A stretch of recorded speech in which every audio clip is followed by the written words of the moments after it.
Hello everyone, welcome back to another episode of easy kit with Aakash. तो अभी मैं लगातार बोल रहा हूँ कि भाई अच्छे कंपनीज़ के साथ जुड़े रहो, ऐड करो, लिस्ट बनाओ एंड पैसे डालो। मैंने कम से कम 5-6 वीडियोज़ में घुमा फिरा के हर बार यही बोला है, ठीक है। अब क्वेश्चन ये आ जा रहा है ना, सब लोग बोल रहे हैं कि भाई एक में डाल दें या दो में डाल दें पैसे, डाइवर्सिफाई करके चलें या कंसनट्रेटेड बेट में दो चार में ही डाल के बस पूरा लॉन्ग चले जाए, राइट। अब अपने को इसमें मैं आंसर थोड़ा मतलब स्टोरी के टाइप से समझाऊंगा, मतलब थोड़ा प्रैक्टिकल वे से बताऊंगा, ठीक है। तो अभी सीन ये है ना कि डाइवर्स अगर अगर कंसंट्रेशन करना है एक या दो में ही डालना है, तो आपको ना चाहिए पूरा 100% कन्विक्शन कि ये चीज़ें चलेगी ही चलेगी।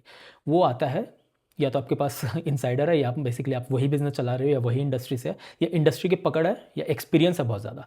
तब आपको समझ आता है कि भाई उसमें मैं पूरे पैसे डालूंगा, मेरे को पता है कि श्योर शॉर्ट चीज़ें अच्छी होंगी, रिजल्ट अच्छे आएंगे, क्योंकि जो भी प्रॉफिट्स होती है ना, रिजल्ट जो भी आती है, उसी को ही स्टॉक का प्राइस फॉलो करता है, ठीक है। बिना प्रॉफिट्स के आप कैसे वैल्यूशन लगाओगे, राइट।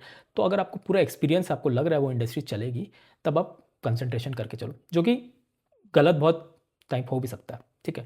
तो इसलिए हमेशा डाइवर्सिफिकेशन करके चलना चाहिए।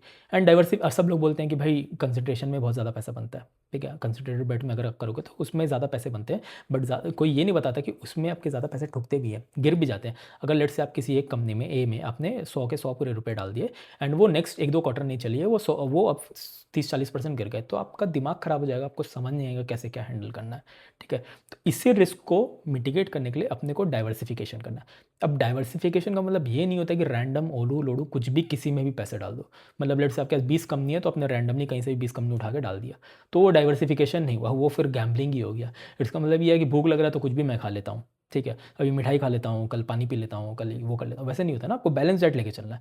तो वैसे ही आपको जब पोर्टफोलियो बिल्ड करना है, तो पोर्टफोलियो में भी आपको हाई ग्रोथ स्टॉक्स, अच्छे क्वालिटी स्टॉक्स जिसके अर्निंग्स मोमेंटम काफ़ी है, एंड वो लगातार 2-3 साल तक दिख रहे हैं, 20-20, 30-30, 40-40% के हिसाब से दिख रहे हैं, उसको लेके चलना है। तो आप ऑलरेडी अच्छे स्टॉक्स को उठा के डाइवर्सिफाई कर रहे हो, तो आप एनीवेज आप कंसंट्रेटेड ही हो पूरे मार्केट से, क्योंकि अगर आप मार्केट को देख के चलोगे, निफ्टी 50 वगैरह या इंडेक्स देख के चलोगे, वो डाइवर्सिफाइड होता है अलग अलग सेक्टर से।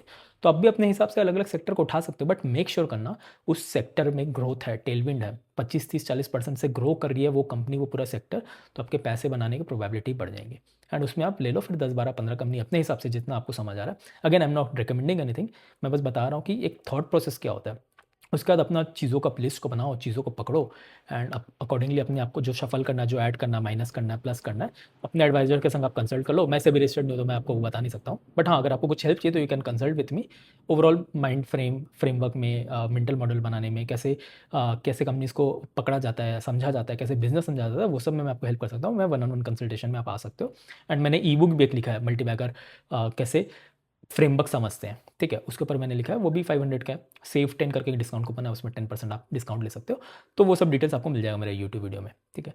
एंड ये जो भी एक्स में भी डालता हूँ, उसके नीचे आपको मिल जाएगा, तो आप ले सकते हो। एंड अकॉर्डिंगली आप लिस्ट बनाओ एंड डाइवर्सिफाइड तरीका से रख के चलो, ठीक है। अब डाइवर्सिफिकेशन आप जब कर लोगे ना, तो क्या होगा ना, लेस से आपने 20 कंपनी में पैसे डाले, ठीक है। एंड वो 20 में से हो सकता है कि 6-7 कंपनी चले ना, एंड 6-7 कंपनी बहुत ज़्यादा चल जाए और बाकी की कंपनी फ्लैट रह जाए। तो उसके बाद क्या होगा ना, फिर भी आपका पोर्टफोलियो भाग जाएगा, क्योंकि जो 5-6 कंपनी जो बहुत चलेगी ना, बहुत ज़्यादा चल जाएगी, ठीक है। एंड बाकी जो फालतू कंपनीज़ है, जिसके नंबर्स नहीं आ रहे हैं, या आपको लग रहा है बिजनेस में कुछ शेप खराब हो गया, तो आप उसको निकाल दो। तो आप देखो कि 20 कंपनी से ना 5-6 कंपनी हटा दोगे तो 15 कंपनी बन जाएगा। फिर से वो डाइवर्सिफिकेशन से कंसंट्रेशन हो गया ना, 20 से 15 हो गया। फिर आप हो सकता है कि आपको एक दो कंपनी और अच्छा लग जाए, आप उसमें एक दो कंपनी और ऐड करो, तो 15 से 17 हो जाए। फिर नेक्स्ट एक दो क्वार्टर बाद या एक साल बाद आप देखोगे 15 से 10 हो गया, फिर 10 से 12, 12-13 ऐसे करके छोटा सा एक आपका सेट बनेगा, जिसमें आपके बहुत पैसे बनेंगे, ठीक है। तो वैसे ही अपने को करना, अपने को डाइवर्सिफिकेशन से शुरू करना है, एंड करना है कंसंट्रेशन में, अल्टीमेटली एंड हो ही जाएगा। आप लाइफ में भी अगर कुछ काम करोगे, तो आप अपना एनर्जी 50 जगह नहीं डाल सकते हो। आप 50 जगह डाल के देखोगे, देन आपको समझ आएगा कि ये मेरे लिए वर्क कर रहा है, ये मैं पढ़ूंगा तो अच्छा होगा, ये काम मैं करूंगा तो अच्छा होगा। एंड धीरे धीरे आप अपना टाइम एक स्पेसिफिक चीज़ों पे ज़्यादा देने का कोशिश करते हो, क्योंकि आपको लगता है उसमें ही ज़्यादा बेनिफिट आउटपुट मिलेगा। तो मार्केट में भी अपने आप को वही करना है कि अपने को कंसंट्रेशन की तरफ जाना है, बट स्टार्ट करना है डाइवर्सिफिकेशन के साथ, क्योंकि अपने को पता नहीं है कि कौन सी चीज़ कब चल जाए, राइट। तो यही है, एंड चीज़ों को समझो। एंड मैं नीचे अपना टेलीग्राम वगैरह लिंक भी दे दूंगा, तो आप इसमें कनेक्ट कर सकते हो, and will talk more about this. But इसको अच्छे से देख के चलना, विदाउट डाइवर्सिफिकेशन स्टार्ट के साथ आप करो तो कंसंट्रेशन पे नहीं पहुंचोगे। स्टार्टिंग में कंसंट्रेशन करोगे तो प्रोबेबिलिटी आपकी घट जाती है, क्योंकि आप एक ही कंपनी या दो कंपनी पे बेट कर रहे हो, अगर वो नहीं चली तो आपका पोर्टफोलियो पूरा ठुक जाएगा, ठीक है। तो उस हिसाब से अपने को लेके चलना। चलिए मिलते हैं नेक्स्ट वीडियो में।